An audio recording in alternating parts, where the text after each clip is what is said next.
Beautiful. Hey, welcome along, folks. I hope you didn't have a late night last night, because I know that your assignments were due. I started to look at some of them today and it looked great. I just love seeing everyone up there doing their presentation in their presentation voices. So anyway, just to set the big scene. So this unit's all about exercise as medicine. Well, nearly all about that. And so in the first module, we were really focused on the whole idea of where's the evidence that exercise is medicine and can be used as medicine. And so you went to work, you looked at the evidence base for that, you prepared a presentation, and then you communicated that information to a group of people within your circle of influence, which is really cool because we like you to be agents of change. But here's the thing, this is going to come as a great surprise to you, is that, you know what, just because people know what to do doesn't actually mean that they do what they know. And so hence what we thought would be really good is that in this second module in this unit, the third module, we're actually going to look at implementation of a physical activity program, and you're going to be able to engage in that yourself personally with someone else as well. But we thought what would be a great opportunity in the middle of this is to really flesh out this idea of why is it that we do what we do and what can we actually do about it. So really here leveraging off the behaviour change literature. And it's been really fascinating to me. I've seen over the years the role of psychology coming, more and more to the fore in the lifestyle medicine space. And I think it's because everyone's woken up to the fact that just because we know what to eat, and just because we know how we should move and the things that we should do, just people are complicated. Us humans are really complex creatures. And so luckily we have brilliant minds like Simon Matthews who studies why it is that humans do what they do and what they can do about it.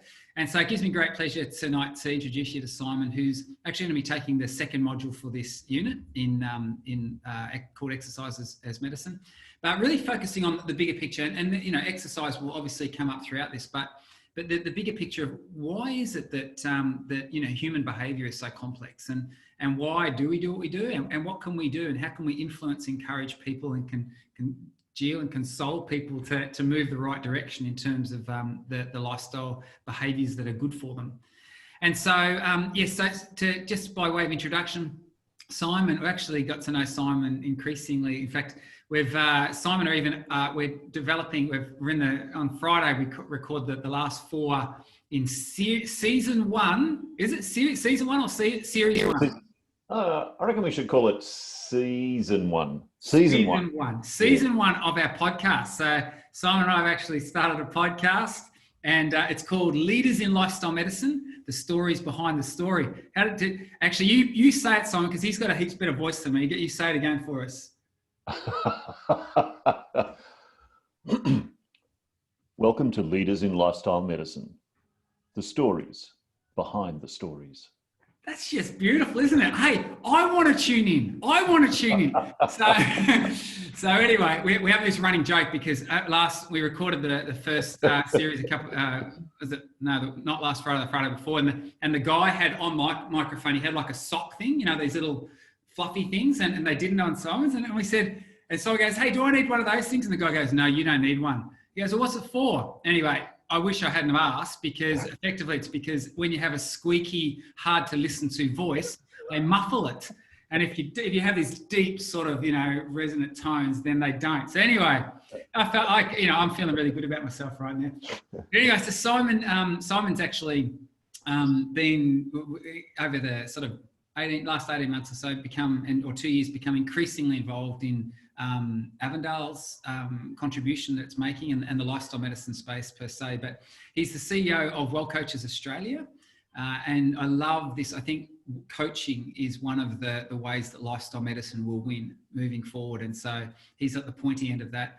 He's actually now a adjunct of the Lifestyle Medicine and Health Research Centre here at Avondale, which is really cool. And as I know, as you've already heard, he's a podcast extraordinaire.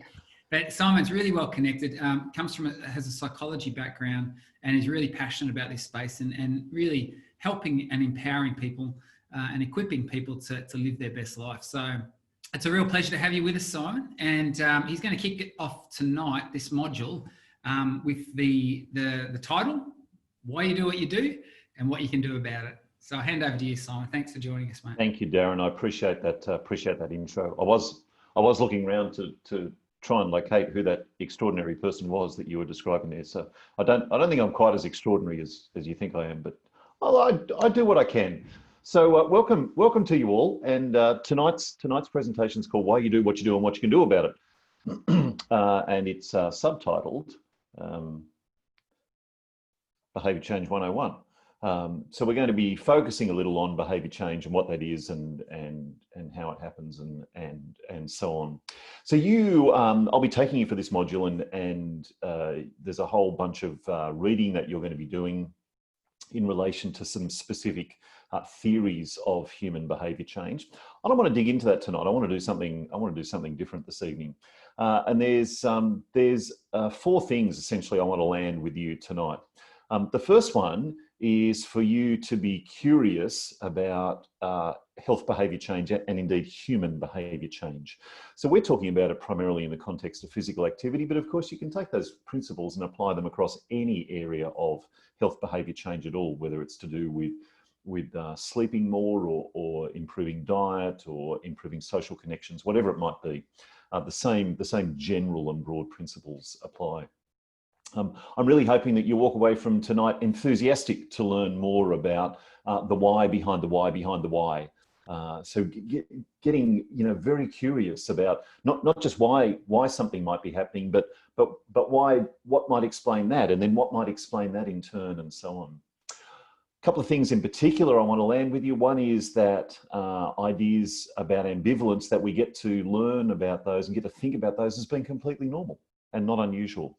Often it's easy to read the behaviour change literature and to infer from that ambivalence about behaviour change is problematic.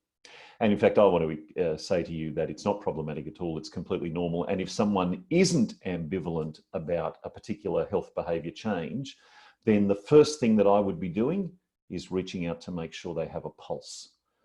Because if there's no ambivalence, then something's not right there. We all feel ambivalent at different times about different things.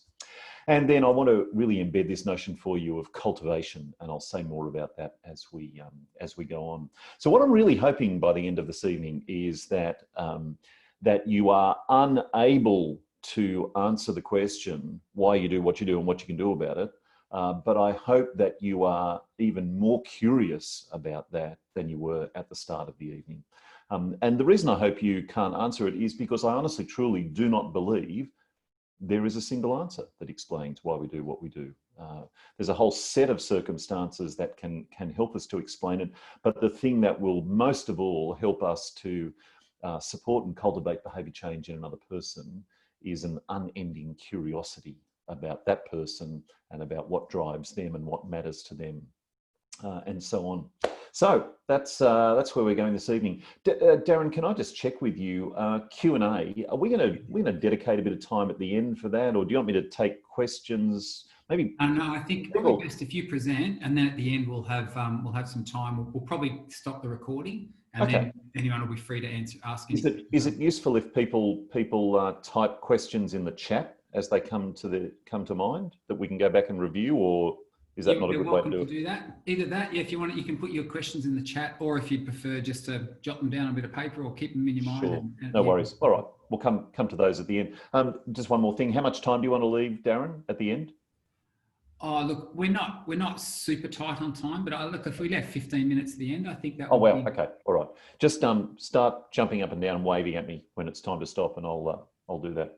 That's good. So why do we even need to talk about health behaviour change? Well, the story of chronic disease in this country, and indeed countries all around the world, particularly Western developed nations, is not a happy story. So when we talk about chronic disease, we're talking about all those things there: arthritis, asthma, cancers, cardiovascular disease, chronic obstructive pulmonary disease, diabetes, hypertension, hyperlipidemia, and mental health conditions as well, which all constitute chronic disease. In 2017 and 18, 50% of Australians had one or more chronic conditions, 20% of the nation had 2 or more, and 50% of the hospitalisations were for chronic disease. And in 2018, nearly 90% of the deaths in this country were associated in some way with chronic disease. That's a pretty terrifying picture, if you ask me. But it's also an extraordinarily hopeful picture, because we know that chronic disease is largely either manageable or reversible or even preventable through health behaviour change. The vast majority of chronic disease. So if we think about what it is that might contribute to chronic disease, over on the right there you can see what you might call the proximal factors. So if you're someone who's working directly with a client, you might see someone who is experiencing overweight and obesity. This particular chart refers to overweight and obesity, but of course the same factors sit behind lots of chronic disease. And you can see down the bottom there, the person's individual physical and psychological makeup feeds into all those other factors, which become more and more distal as you move to the left. So we've got biomedical factors there moving from right to left, then the person's own health behaviours. These are the things that we can begin to support change in. Then the socioeconomic characteristics of the person, things like food security, access to support services, education, and so on. And then right on the left there, the really distal factors. So the person's culture, their level of affluence, the environmental factors in which they live, and so on. All of these things together interact in an extraordinarily complex way to lead to a particular health outcome for a person. So why don't people just do something different? I mean, we know all this. We know that there's, for example, the individual you can see in this ecological family systems theory model. You can see there's the individual there, and then sitting around that is a microsystem, which is things like family and school and so on. Then a mesosystem, then what's called the exosystem, or the outside system, sitting on the outside of that, and then the macro system. In other words, those really broad cultural factors that influence behaviour change. So if we know and understand all this, and we understand that someone sits inside all these systems, why don't people just do something different? We know what leads to problematic health behaviours. Why don't we just do the opposite? Because once you know that, once you know what's going on, you just change, right? You just do something different. Well, wrong. You just change. If it was that easy, of course, everyone would do it. And one of the things that we do know from neuroscience and neuropsychology is that neural pathways in our brains mediate what we sense and know and do. So you can see there that in any given circumstance, there might be some sort of external stimulus, which is perceived by a receptor, transmitted to our central nervous system through a sensory neuron, relayed to a different part of the CNS, out through a motor neuron, through an effector, and that then results in some sort of response. So it's literally a pathway. One of the analogies that I often make is that it's a bit like a pathway through, say, through bush, or it's a bit like turning off a sealed road onto a dirt road. So if you do that, let's do a thought experiment right here. If you're driving along a sealed road, and you turn onto a dirt road, and lots of people have driven down that dirt road before you, what does that dirt road look like? Picture it in your mind, what that dirt road looks like if lots of people have driven on it before you. And if you're seeing a dirt road with ruts underneath the wheels and a bit of mounded dirt in the middle, then you're probably seeing what those dirt roads look like when lots of people have done it. Now do the other part of the thought experiment, which is to answer the question, once I'm on that dirt road, what happens if I take my hands off the steering wheel? And if you're thinking, my car will just track along in those ruts, you would be exactly right. That's exactly what your car will do. It'll track along the pathway that's already been carved out. Guess what happens inside a human brain? Exactly the same thing. The more a pathway is reinforced, the easier it is for the next lot of signals to just fall into that same pathway and do the same thing. The more we do the same thing, the easier it gets to do the same thing. And of course, that means the more we do it and the more difficult it is to do something outside of that. Go back to the thought experiment. If you're driving along that dirt road and you decide, I don't want my wheels to sit in those ruts. I want one wheel to sit up on the center of the dirt road and another wheel to sit up on the edge of the dirt road. Can you do that? And if you're thinking, well, yeah, I can, but I've got to watch where I'm going and I've got to hold the steering wheel, you're exactly right. That's what you've got to do. You've got to take manual control and you've got to direct the car and think about where you're directing it to get the outcome that you desire. Again, directly analogous to human behavior change. We can do something different, but we need to bring it to consciousness, process it really carefully, and deliberately and carefully do something different. Takes a lot of energy, takes a lot of physical energy, takes a lot of mental energy to sustain that. And most of us can sustain something like that in the short term with no particular reward in place. But maintaining that into the longer term gets quite tricky. Think about all these things that you do in your daily life: riding a bike, driving a car, hanging out clothes on a line. Think about where you put your keys and bag when you get home. If someone was willing to make a big bet with me, I would make a big bet with you right now that when you get home, the first 5 things you do are the same first 5 things you do every single time you get home. You put your keys in the same place. Maybe you look for a blinking light on your telephone answering machine. Maybe you go and open the same door or the same window. Maybe you call out to your dog or your cat. Maybe you go to the bathroom. Maybe you get a drink out of the fridge. Whatever it is you do as an individual, you probably go through that same little routine every single time. It's rehearsed. You do it every time you come home. You practice and practice and practice it without even realizing. You don't even think about it. You wouldn't even stop and consciously process where you put your keys, but you know where you put them because you go and pick them up from there the next time you leave home. So we do all these things, we push them down to a really, really fundamental, deep level in our brains so that we don't have to think about them. And from a survival perspective, that makes a lot of sense because it means that we leave our minds free to do the things that really matter. We can look for danger, we can look for threats, we can use our cognitive processes to do things that we really need to think about, and we can do all these other things automatically without having to think about them. But it gets even more complex than that because sadly, the human brain is generally hardwired for negativity, and psychologists call this the negativity bias. So, for example, if you have 10 experiences every day, 4 of them are positive, 5 of them are neutral, and 1's negative, and I say to you at the end of the day, tell me about your day, you're most likely to start with the negative. That's most likely to be the one that jumps into your mind, unless you have done something to consciously train your mind to go to a different place. We tend to do that. And again, that's probably a useful survival skill. If you constantly evaluate a set of circumstances and imagine the worst possible outcome and prepare for the worst possible outcome, then you're probably going to survive because the worst possible outcome doesn't often happen. Most times we get which outcome? Well, most times we get the most likely outcome, and that's rarely the worst possible outcome. So it serves us well in some ways, but not in others. So we need to really push the positive if we want to seek change, because if we don't, we'll default towards negativity and we'll default towards what we tend to do.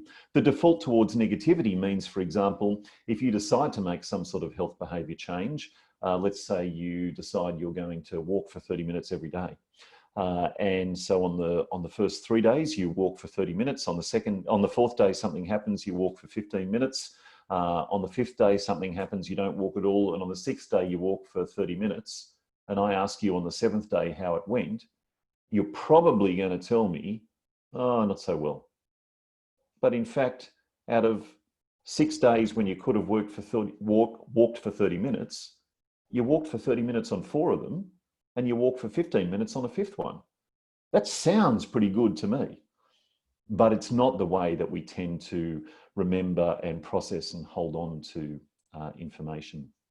So what I would love to do right now is to try and get someone, let's get someone motivated right now. And I actually need a volunteer for this. So just if you're familiar with the reaction buttons on Zoom, just give me a reaction, because I'd love to grab someone just right now to to do this with. I'm just scanning here. If someone happens to see a hand go up, just yell out to I me. saw Homer's hand go up. Whose hand? Homer. Ah, where are we? I'm just looking for.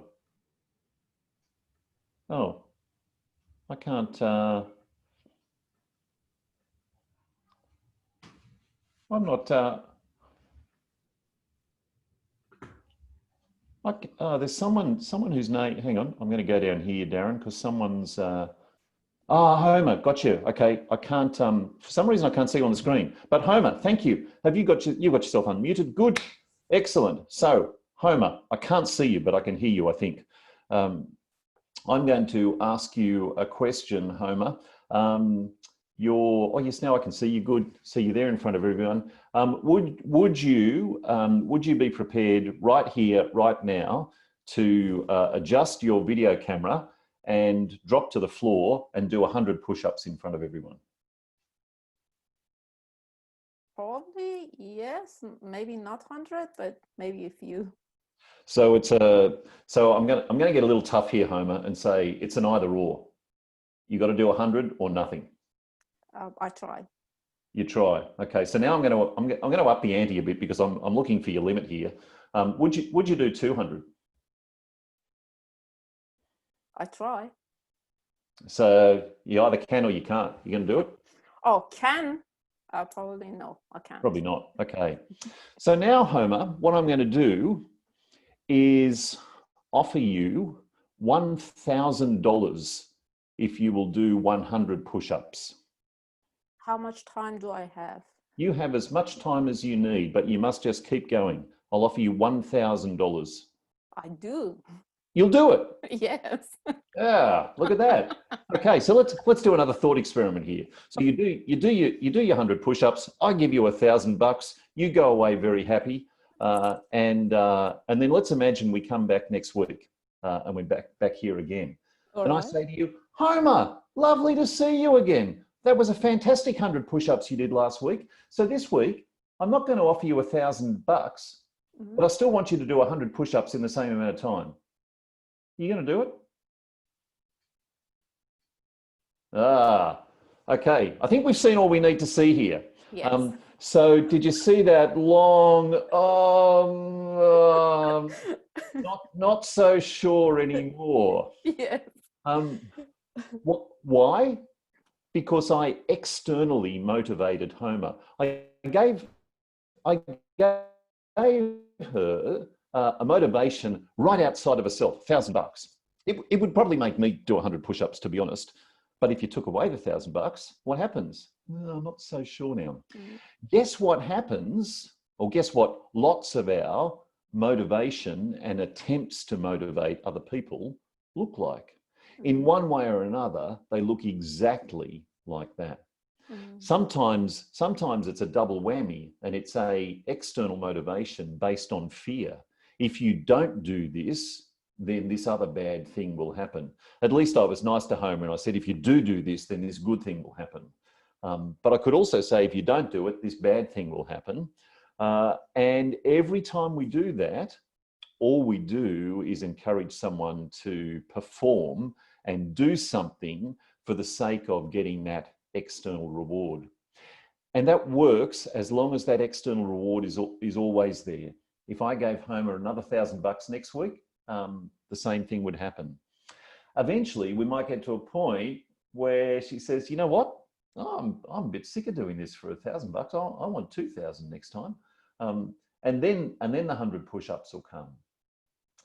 But if I put that external motivator there, then generally speaking, as soon as I take it away, we're going to find that the behavior diminishes. And this is the problem with lots of health behavior change. So if you think about the way that parents often motivate young children, it's by external rewards. Does it work? Absolutely, it works. It works in the short term. It absolutely brings about a behavior change. But unless that is then connected to something deeper and more meaningful for the person, it tends to remain just that, a superficial behavior. So you can see on this diagram from Ryan and Deci, who've done a lot of work in self-determination theory, the idea that we move from a position of amotivation over on the left there, where there's either a lack of perceived competence or a lack of perceived value in doing the activity, whatever it might be, all the way through to that deeply internalized motivation that comes from experiencing a level of interest in it or enjoyment, or the inherent satisfaction from knowing that we're doing something that's really consistent with our values and what matters to us in life. So motivation for behavior is not an either or, it sits on that continuum. And the more that we can support someone to move towards that identification, integration, and then ultimately the intrinsic level of motivation, the more likely we are to have them engaging in a behavior that they're able to sustain over the long term. And when you come to dig into the theories of behavior change, you'll see that a lot of them depend, in fact, all of them really depend on these ideas in one way or another. The ideas of embedding some sort of internalized motivator for the person that's going to support them to do that. So where does that motivation actually come from? Well, fundamentally, it comes from our values. It comes from what we think matters to us and what we believe matters to us in life. This is a comprehensive but not complete list of values. There are many ways to slice and dice values. This is one of them, and if you scan through that list, you'll probably see things that make you say to yourself, "Oh, that's me. Oh, yeah, I'm a bit like that. Oh, yeah, I've got some of that." And if that's what you're doing, then that's good, because what you're doing straight away is identifying the things that are actually going to motivate you. And if you're able to connect your behavior to these underlying values, then straight away you're taking a giant leap towards being able to embed the idea that your behavior change is going to be sustained into the long term. This ultimately is the goal of health behavior change, to support people to connect with these things that matter to them, their values, the things that drive them, the things that influence them in ways that they don't even stop often and recognize or reflect on, the things that are so deeply internalized, they just become part of everyday life for them. And when we can pause, take a perspective over the top, and invite someone to look on those things and to name them and articulate those values, we're straight away starting to embed the possibility that behavior change can be sustained. I want to touch on a couple of specific aspects about motivation here. One is the distinction between hedonic and eudaimonic motivation, both from Greek words. Hedonia, the word for pleasure. So hedonic motivation comes from, is the motivation that we get from doing something simply because it's pleasurable. So, let me think, I love roller coaster rides, and I am highly motivated to get on a roller coaster. Why? Because I love the feeling. Does it contribute to anything extraordinary in the world? No, it's simply a feeling of pleasure, and I like it. And that's why I do it. And I really require no external impetus to get on a roller coaster. I love riding my motorbike. Why? Because it's pleasure. It's hedonic. It doesn't contribute anything extraordinary to the world. It doesn't make me a better person. It doesn't develop my character in any particular way, but I love it, so I'll do it. So that's hedonic motivation. Eudaimonic motivation, on the other hand, means the motivation that arises from our desire to connect with our deeper spirit, if you like. So daimon is the Greek word for spirit, you can see there. And when we're eudaimonically motivated, it means we're connected with values and meaning and purpose, things that are really significant shaping forces in our lives. And when we can make those internal connections with eudaimonic motivation, we're much more likely to sustain a behavior change into the long term. So as you're reading the literature on health behavior change, I really want you to be thinking about hedonic and eudaimonic motivation as part of that. The other part of motivation, of course, is the strengths that we bring. And some of you may have even done the strengths profile that was, or that is the work of Martin Seligman and his now deceased colleague, Peterson. So being able to tap into our own strengths is very valuable. But I want to offer a word of caution here, and that is to say that lesser strengths matter here too. One of the things I often hear people saying is, these are my strengths, A, B, C, D. So these are the things that I'm going to use. And that's great. We'll get good results out of using our strengths. Have you ever ridden a bicycle with uneven length spokes on the wheel? You probably haven't. And the reason you probably haven't is because you couldn't, because the wheel wouldn't turn. For that wheel to turn properly, all the spokes need to be the same length. You can't have some strong spokes and some not so strong spokes and expect the wheel to turn. In the same way, one of the things that we can do to support our efforts at behaviour change and health behaviour change are to look not only at the strongest strengths or the top strengths, but also those lesser strengths, the things that are less developed than the others in us, and the things that we can learn to harness in different and new ways.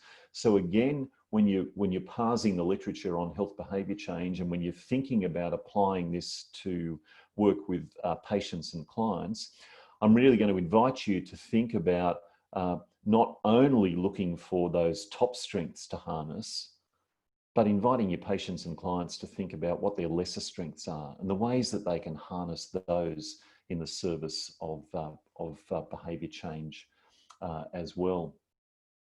So how can we support people to find out what their values are? Well, the simplest way, of course, is to inquire, to ask the question. How do we ask those questions? Well, here's some examples. What do you currently do that show that those are things that really matter to you? So if I were to ask one of you what your values are, and you were to say to me, well, my values are justice and sense of purpose and kindness, then my next inquiry would be, well, show me the things that you do in your life that show that those things matter to you. What you do in your life will highlight what matters to you. Another inquiry is, in what ways do I have these values integrated into my health and wellness? How do these show up in the way that I'm pursuing health in my own life? Or what's the best example of one of these values in my life right now?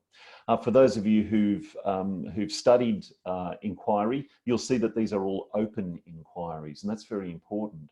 An open inquiry allows a person to provide a narrative, a story, rather than simply a yes or a no. Here's another way to think about values: the why, behind the why, behind the why, behind the why, behind the why.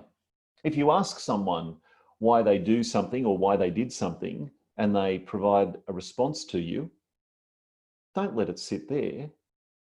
Ask why that then. And don't let that sit there. Then go to the next layer of why, and so on. And keep digging and digging and digging until you've gone about five layers. This comes from the work of someone called Michael Pantalon, who wrote a book called Instant Influence. And the more that we ask the why, behind the why, the more likely we are ultimately to tap into the value that sits at the bottom of that, and not simply the behavior that sits on the surface. When it comes to thinking about health behavior change, getting our priorities right is really important. So often I see people jumping into health behavior change and going straight for the what. In other words, what are you going to do differently? Don't confuse the whats with the whys. Which one comes first? Well, the whys come first. Getting to understand those values, getting to understand what sits behind someone's desire to be different or to do something differently. When we can articulate that, then we can go to the what. And once we understand what the what is, what is it specifically that you want to be doing differently, then we can get to the how. How are you going to do that? So often I see people jumping straight for that, for the how and sometimes the what, by going straight to problem solving and goal setting. So what can we do right here, right now to get you doing something differently? Well, that's just a how. It's valuable. There's no question about that. Doing things differently is useful. But if we do the hows before the whats, and if we do the whats before the whys, then it's literally like building a house that has no foundations. We need to get those foundations in place so that the whats and the hows stand on that really strongly. Let me ask you this question. I said I wanted to ask you about. I wanted to talk about cultivation. Just give me a reaction in. You should have a reaction button down there somewhere. I think maybe you don't. Darren, maybe you can scan around the room and just see how many people put their hand up. Just put your hand up like this, maybe. Have you ever grown a plant or a tree? Thank you, Homer.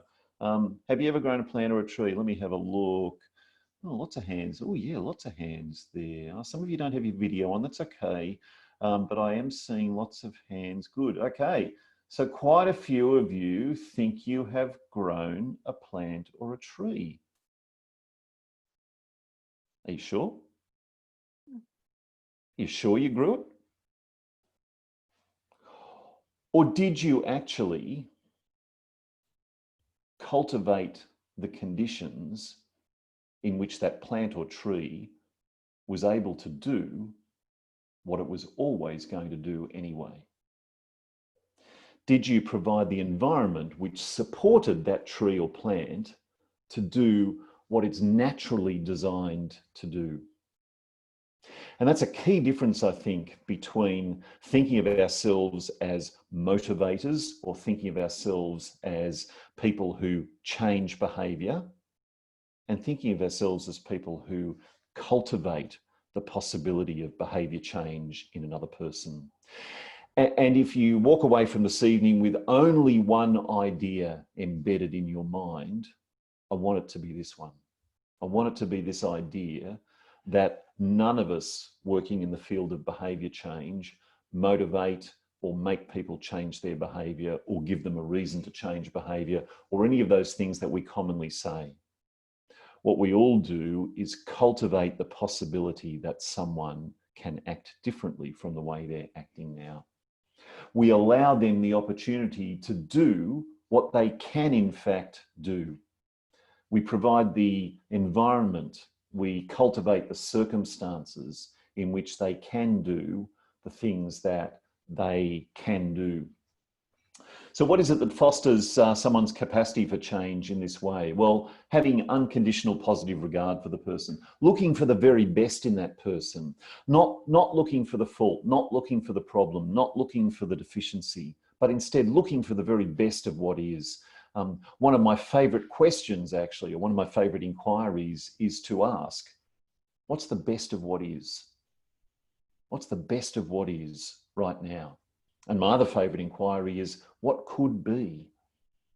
If we imagine what could be from where we are now, what comes to mind for you? Other things that foster the capacity for change are experiences of positivity. And this comes from the positive psychology playbook. We know that when people experience positivity in their lives or a positive emotional state, they're much more likely, A, to engage in a different behavior. Why? Because they feel safe, they don't feel threatened, they've got the cognitive and mental space to be able to devote to doing something different. And secondly, they're much more likely to be able to sustain it into the long term. When we can foster someone's connection to what they value, to what has meaning for them, to what has purpose for them, we're laying the foundations. We're putting the foundations in place on which they can build those whats and those hows. When we support someone to make connections with their strengths, not just their strongest strengths, but their lesser strengths. When we support someone to recognize experiences of efficacy, I did that. I tried this and I did it. Experiences of mastery, then they're able to sustain health behavior change. And when we can cultivate in people a growth mindset, not a try and fail, not a trial and error, not a this is all the capacities I have right now, so I'm doing my very best with what I have, but a mindset that says, How can I learn some more? How can I grow some more? What else could I be doing that could support me here? What other resources exist for me? What can I learn from what I did last week and apply it to what I'll do next week, and so on? When we can cultivate that growth mindset in someone, we lay the foundations or lay the bedrock for them for long-term health behavior change. What are the best tools for cultivation? You, all of you right there. You're one of the best tools for cultivation. Simply showing up and being deeply human with the person that you're connected with. If you dig into the research on what's called common factors, and if you search that, you'll find lots of research that's been going on for decades. The common factors research really aims to answer the question: what is it that supports the development of behaviour change? There are two factors which together account for most of the behaviour change that someone will experience. The biggest factor, the single biggest factor, is what's called extra therapeutic. In other words, it happens outside of your control. It has nothing to do with you whatsoever. It happens outside your treatment room or your consulting room or your relationship with that person. It's what happens over the back fence with their neighbour. It's what happens while they're walking down the street. It's what happens when they wake up in the morning and they've had a dream about something and they decide to do something different, and so on. Factors over which you have no control. The second biggest factor, though, is your relationship with that person. The extent to which you're perceived as human, as concerned, as positive, as caring, as showing unconditional positive regard, and so on. You are the best tool for cultivation. The next one, of course, is inquiry, asking questions. What sort of questions? Open questions. Questions that lead to narrative, questions that allow someone to tell a story about who they are, what they're doing, where they're going, why they're doing it, and so on. And the third one is reflection, the capacity to show that you're deeply listening to that person, to show that you've heard, you've understood, and you're standing next to them as they begin the process of behaviour change.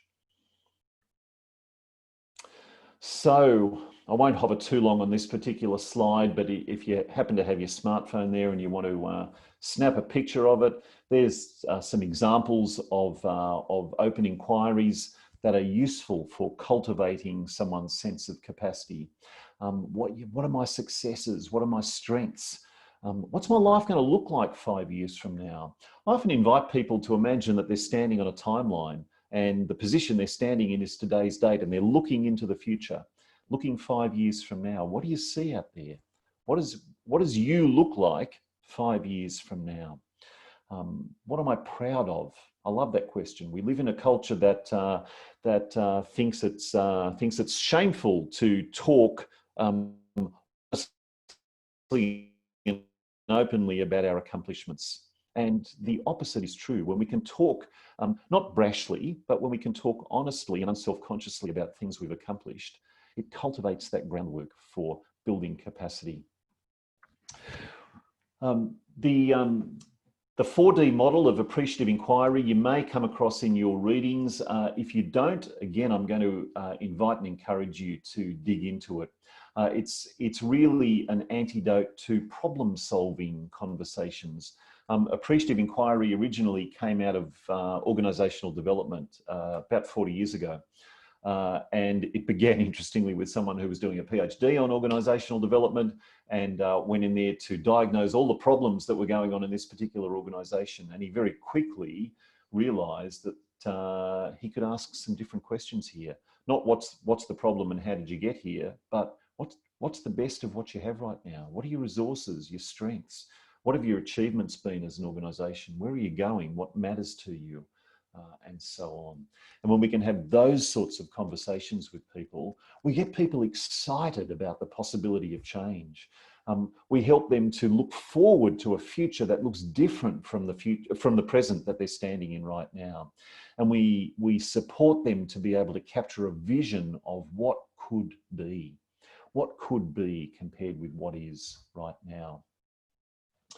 SMART goals are fantastic. I've been hinting at this already. SMART goals are great, but we should only set them when the vision is clear. If you're setting a SMART goal when there's no vision behind it, all you're really doing is asking someone to do something different. That's it. There's nothing else going on.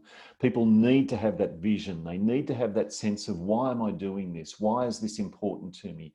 What bigger picture does this connect to in my life? And when they have that vision, then having SMART goals around activity and exercise and diet, nutrition and so on make a whole lot of sense. Just as an aside, this is one of the reasons why New Year's resolutions fall over at such an alarming rate. It gets to December 31 of most years, people go, right, that's it. I'm sick of being overweight. I'm sick of drinking too much. I'm sick of eating chocolate. I'm going to stop eating chocolate, or go to the gym, or walk more, or run more, or walk the dog, or be nice to my husband, or whatever. Great things in and of themselves. There's nothing wrong with any of those ideas. The problem is they lack the why. The person hasn't articulated for themselves typically the vision that sits behind that, the where am I going with this? There's no foundation that sits under that behavior. It's simply a behavior change that's orphaned. It's standing out there all by itself. Okay, there's a bunch of slides here on SMART goals. I'm not going to go through all of them, but there are two things that I want to speak about. S for specific, M for measurable. You probably think of A as achievable. Achievable is acceptable, but I prefer actionable. And actionable implies that someone can start doing something about it straight away. Most things are achievable if we work hard enough. Homer showed us that. I asked, would you do 200 push-ups? Well, I'll try. I will try and do it. We can achieve most things if we try, but not all things are actionable. So A for actionable is my preference in SMART goals. Not for realistic, but for relevant. Why? Because relevant means that it connects back to that big picture vision, the what matters to me, the why that sits behind it. And of course, time bound. I said I wanted to focus on ambivalence for a minute. I will. Ambivalence comes from two Latin words that simply means literally that both things are valuable. When I'm faced with a choice, this has value and that has value. Therefore, I'm having a hard time deciding. It's a completely normal human state. And really importantly, it has no impact on motivation. It only has an impact on the goal that you select. Why does it have no impact on motivation? Because if you don't do the one thing, you will do the other. If you say, well, I'm ambivalent about giving up smoking because on the one hand, I know that my health will be better. On the other hand, I get a lot of social contact with my friends when we all go downstairs for a cigarette together. Is your motivation affected? No, because you're just as motivated to go downstairs and have a cigarette with your friends as you are to do something different. So it's the goal that changes, not the underlying motivation. What should we do about ambivalence? Don't rush to fix it.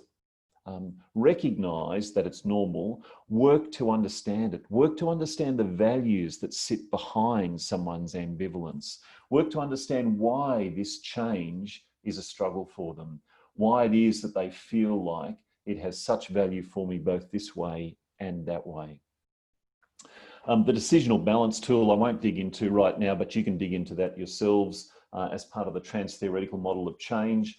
Great little tool for supporting people to work through those pros and cons. A reminder here of what long-term or even short-term actually health behavior change looks like. Lots of people think it looks like that picture on the left there. We start with the old behavior, we follow this neat little 45-degree one-for-one trajectory, and we get to the new behavior just like that. It never happens like that in my experience. Most of us either have or had mothers and grandmothers and maybe even great-grandmothers who used to say to us when we were kids, oh, well, 2 steps forward and 1 step back. And that's a good description for health behavior change. 2 steps forward, 1 step back. And if we embody that as normal health behavior change, It can help us not to judge the one step back when it inevitably happens, and to recognize that that's just a normal part of someone's process of change. If you're interested in understanding the research science behind health behaviour change, there's a whole bunch there. Again, feel free to snap that screen. There's a reference up the top there. You can go and dig into that. This is research specifically on health coaching. In other words, skills developed for the purpose of supporting someone in health behaviour change. Takeaway, it works. We know that supporting people in particular, we know that supporting people in particular ways, using those skills that I've talked about, presence, inquiry, reflections, positivity, and so on, we know that that underpins and undergirds long-term sustainable health behaviour change. So, what are the takeaways? Well, number one, we're in the business of cultivation, not change. Very, very important. Like I said earlier, if that's the only thing that you take away from tonight, I'll be happy. Number two, remember the person lives in a context. You're not just supporting a person to make a behaviour change. You're supporting a person who lives in a systemic context of a number of other influences coming from lots of other sources to make a health behaviour change. Number three, we're motivated best by our own values. They're the things that will always drive us, our own deeply internalized values. Number four, goals matter, but they only matter after visions. If we don't get that vision clear, then the goal is simply an exercise in doing a particular behavior over and over. It's not rooted in anything. It's not connected to anything. We must get the vision in place for the person so that they can link the goal to that, so that the what ultimately connects to the why. And then finally, ambivalence is a completely normal thing. Don't be frightened by ambivalence. Don't feel like you need to fix ambivalence. The task with ambivalence is to understand it and support the person to recognize that both of these things are valuable to them, both changing this way and staying the same, or changing that way and not changing this way. That all matters to them. Their task is to work out which of those changes best connects with their own values. And once they do that, they'll have the answer. Our job is to support them to do that.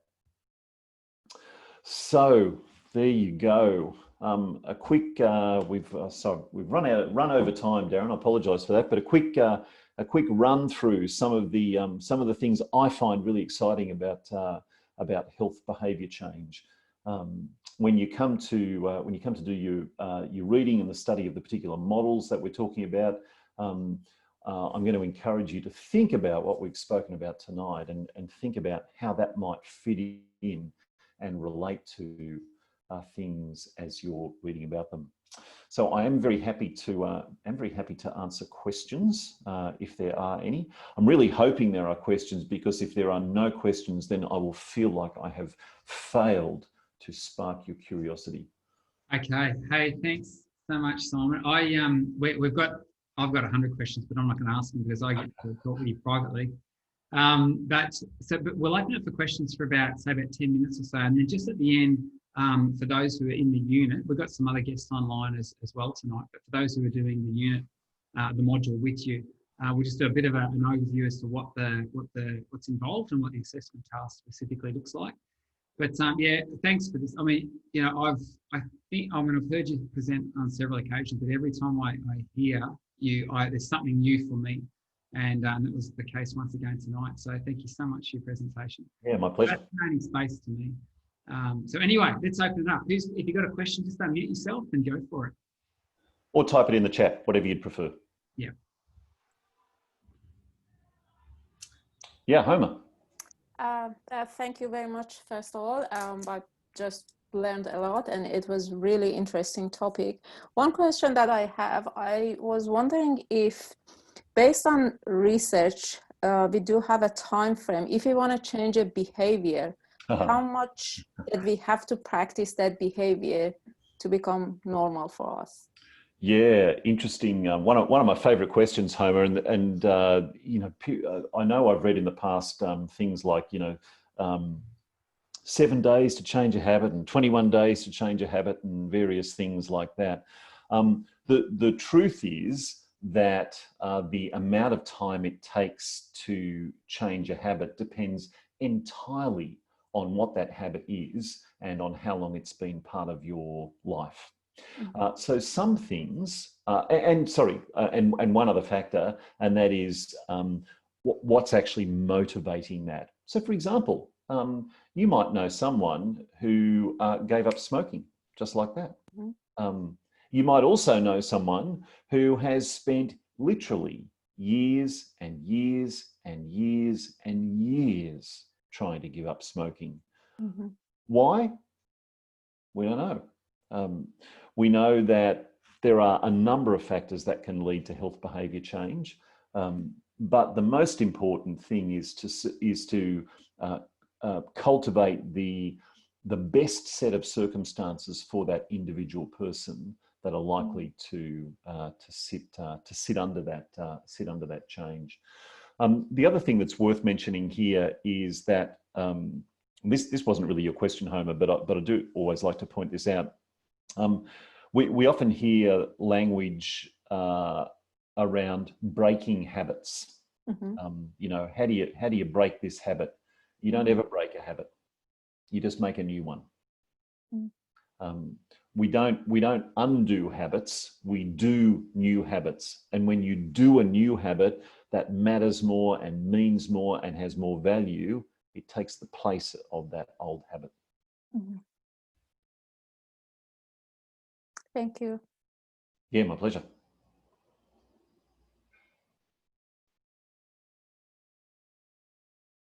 Can I ask a question, please? Of course, Laurel, please do. I'm just wondering about the value of having an accountability partner. Where does that fit into the whole scope here? Yeah, nice question. So the fundamental idea of accountability, I really value in behaviour change and specifically in health behaviour change, which is the area that I work in. I generally, personally, encourage people to be accountable to themselves in doing that. Why? Because that supports all those things that we're talking about, connecting your behaviour to your values and meaning and purpose and so on. As soon as we set up an external accountability partner, then that's starting to look like that external motivator. And when it's Laurel, when last what day's today? Monday. So when last Tuesday you said to your accountability partner, I'm going to complete such and such an activity by next Tuesday when we meet again, and I'll tell you about it. And it's now Monday night and you haven't done it, and you think, oh, I'm meeting her tomorrow morning, I better sit down and do that. What's motivating you in that moment? And it's the maybe the guilt or the shame or the embarrassment or whatever it might be, but it's something that's not connected with why this really matters to me. So external accountability partners again can be a useful short-term response, but if we rely and depend on them, then in the longer term, what we end up with, I think, is someone caught up in that external cycle of motivation.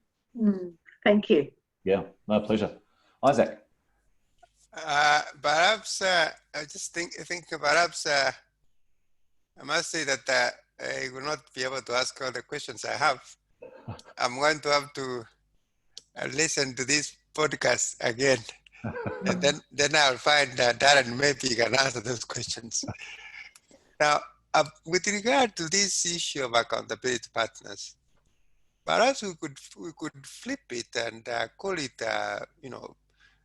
change buddy, pretty much. For instance, I like going out and doing a few rounds at the park that is behind my house. But there are times when I don't feel like going. One day, I was thinking in my head for reasons, to find reasons for not going. And my brother arrived with his kids who are good friends of mine, 10-year-old, 8-year-old. And they said, "Uncle, can we go to the park?" And so I had to get to my gear and say, well, I'm not going to let these kids down. I now had company. Mm. And so that made the going to be a lot easier. And I was able to exercise quite a bit that day because there was company. Yeah. Not that I was really wanting to be accountable to these children, Yeah. but they provided, so couldn't that be a flip side of perhaps, yeah. So nice little nuance there that you've raised, Isaac. And there were two things that I heard you say that I think are really, really important. One is I heard you say, on this particular day, I had been in the habit of going out to the park and exercising, but on this particular day, there were some other very fine reasons that I had for not doing that. What does that sound like that we've been talking about? Ambivalence. That's both of these things are valuable to me. I want to do this, that's valuable, and I want to do that. That's valuable too. What's wrong with that? There's absolutely nothing wrong with that. That's fine. But what happened then? Then some people turned up, someone called you uncle, and that triggered in you that strong value of family connection and family connectedness and the meaning of connection and relationship with people near and dear. So that then became your motivator. Because I want to be able to spend the time with these people. I imagine that then going around, walking around the park was kind of almost secondary for you in that time. The most important thing was being there with these people who call you family. So in that moment, you captured what was really, really valuable to you. And that's such a lovely example of some of those nuances of behavior change. And the need to recognize why someone's context and environment is so important, and to look for all the things that person can harness in their environment. It's true. The reasons that were holding me back were overridden by the new developments. So the pull was a lot more stronger than yeah. Thank you, Isaac. That was a lovely question. Great insight. Well, we've got enough time for a couple more questions. Has someone got a question they'd like to ask? I have a kind of a question, Simon. This is Sandhya. I've got my video off. Yeah, sorry, I can see you. Yeah, yeah, sorry. Just actually on the back of Laurel's question about accountability. So if your job therefore isn't to be that accountability person for, say, your client, does that basically mean that your job is to do yourself out of a job?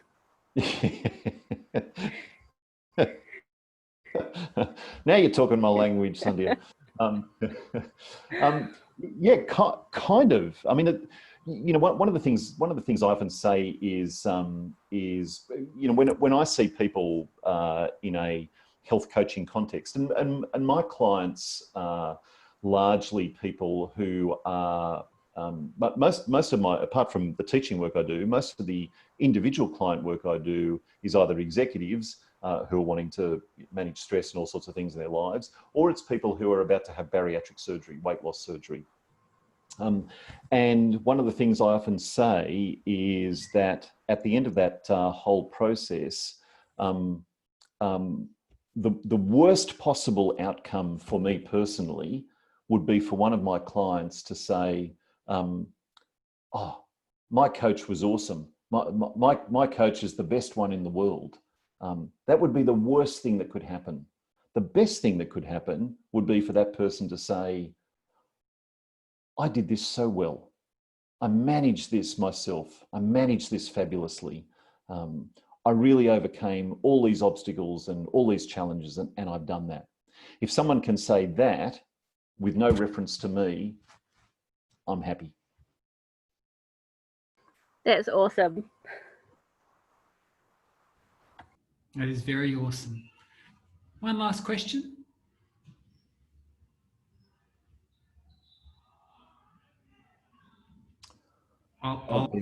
There must be one. Well, you had one. You had 100, Darren. I got 100, but I can always ask him another time. Anyone? Hey, Ask. okay, go Kelly. Take it away. I just wanted you to unpack a little bit, Simon, that concept of identifying your client's values. And I sort of wondered, like, is that something that you do as soon as you first see a client? Is that sort of like priority number one, or just how you approach that? Yeah, great question. The way I would go about doing that is to really to start listening straight away. So from my very first interaction with someone, I'm starting to listen for the language that they use, because that gives me hints. Similarly, but when just a few moments ago, when Isaac was speaking, and I heard the way he described his nephews and nieces saying, "Uncle, you know, come." And as soon as I heard that, to me, it spoke volumes about the value that he placed on that. So I'm listening from very early on for people just giving, in effect, giving away hints about those things. But I do also ask specifically. You know, I'll ask specific questions like. You know, someone might, for instance, in the context I'm doing a lot of work in, you know, what matters to you about losing some weight? And someone might say, you know, I want to be able to get down on the floor and play with my grandchildren. So now I'm hearing a value of family, or I want to be able to, you know, I'm retiring in 2 years' time, and I want to be able to travel with my husband or wife. Well, now I'm hearing a value of adventure, and so on. So listening, but also making inquiries about really what matters to that person, to just, you know, slowly begin to surface those things as we continue to meet. Does that answer that adequately, Kelly? Yeah, it does. I've read a little bit about values and some ideas around, you know, we have, you know, 3 main driving values. But I guess from those values, so many different things can extend, like you're saying, family. Yeah, adventure. Exactly right. Values are messy, and they don't lend themselves to being, exactly right. Yeah. Great, thank you. Hey, we we're actually going to have a couple more opportunities to hear from Simon over the course of this module, and so all those questions, save them up. He loves being grilled, and yeah. So hey, look, Simon, we're going to finish the recording in just a moment, and then we'll just spend just a few minutes telling everyone who's doing the unit about what this module entails. But yeah. But hey, thanks so much for your insights. There's a real wisdom that comes with this. I love the direction that, you know, specifically health coaching has gone, and I love the methodology and you know, this very much this values-based approach, the whole Simon Sinek, you know, starting with why. I just think there's so much power to that, and identifying, you know, what really matters to people to leverage behaviour change. As I said, I've got many questions I'd love to ask, and I hope that I get the opportunity to do it over the next few weeks. But we might just finish the recording now. So Mel, if you want to